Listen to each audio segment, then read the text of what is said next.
So this idea of performing unsupervised learning sounds really crazy. So we're given no labels ever, and somehow we're supposed to output labels. Well, there are two things that allow us to sometimes do this.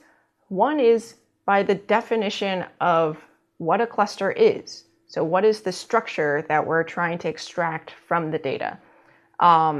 So for example, maybe we're looking for these elliptical clusters. And the second thing that allows us to sometimes do this is just the structure of the data itself.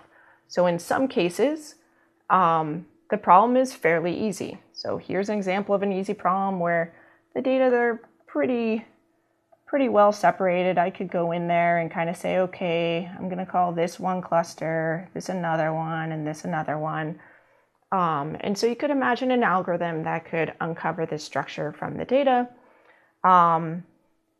But in other cases, it's really basically pretty impossible. Here, I really don't know how I would want to cluster this data if I had to choose 3 different clusters. Maybe I would do something like this if I had to, question mark. Turns out that would be very wrong. In this case, if we look at the true labels, so these are the colors of the data points here, they're all mixed together, and it's just really not clear how we could extract that from this data without some other information informing what distinguishes the blue cluster, the green, and the pink. But then there are cases where it's a little bit more plausible. So maybe my guess would have been fairly reasonable, something like this. And indeed, that's what the data actually tells us. So often in most applications that we're interested in, we're in this in-between scenario where it's not immediately clear just by visualizing the data.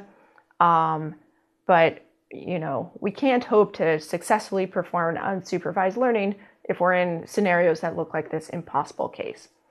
But regardless of the data structure, the thing that's really, really crucial to what the performance is how we think about defining a cluster.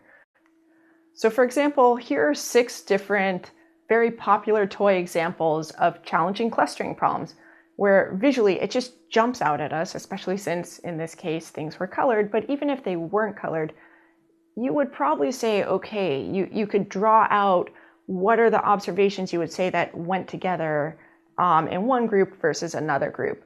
But these clusters sure don't look like simple ellipses like we saw in the previous few slides. And if you provide this data to an algorithm that does things like just measuring distance from observations to cluster centers, then you get out results that don't match the kind of clusterings that jumped out at you visually.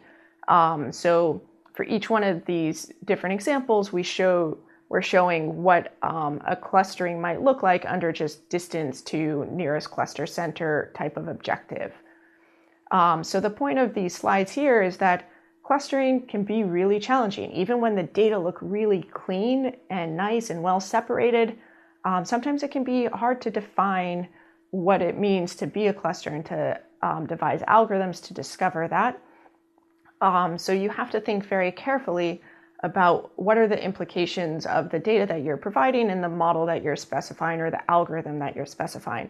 So as we go through the next set of algorithms in this module and the coming modules, it's just useful to think about the challenges that we might be faced with based on the structure of our data.